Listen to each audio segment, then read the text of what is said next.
మిలిటరీలో ఒక పెద్ద ఆఫీసరు మార్నింగ్ వాక్ చేస్తూ ఒక టీ షాప్ దగ్గర ఆగాడు. టీ షాప్ దగ్గర ఆగి టీ తాగుదామని అనుకున్నాడు.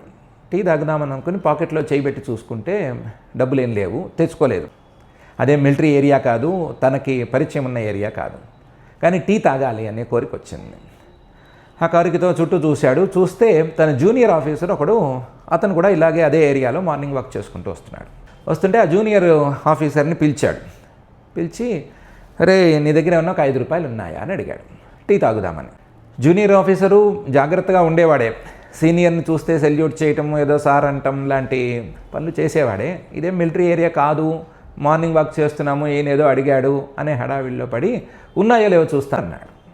దాంతో సీనియర్ కోపం వచ్చి సార్ లేకుండా మాట్లాడతావా, అసలు సెల్యూట్ చేయకుండా నా ముందు నుంచుంటావా, నిన్ను కోర్టు మార్షల్ చేస్తాను, అది చేస్తాను అని షౌట్ చేశాడు, అరిచాడు గట్టిగా. అప్పుడే పాపం వెతుకుతున్నట్ట పాకెట్లో ఉన్నాయా డబ్బులు అని. అప్పుడే చేతికి అందినాయి డబ్బులు ఇద్దాము అని అనుకునే లోపల ఈయన అరుస్తుంటే ఈ జూనియర్ కోపం వచ్చింది. నీది కాని చోట్ల నువ్వు అరుస్తావా అని చెప్పి దాని లోపలికి తోసేసి నో సార్ అని స్టిఫ్గా చెప్పి సెల్యూట్ చేసి వెళ్ళిపోయాట. ఇలాంటి సందర్భాల్లో నో చెప్పుకోవచ్చు అని శుక్రాచార్యుల వారి అభిప్రాయం.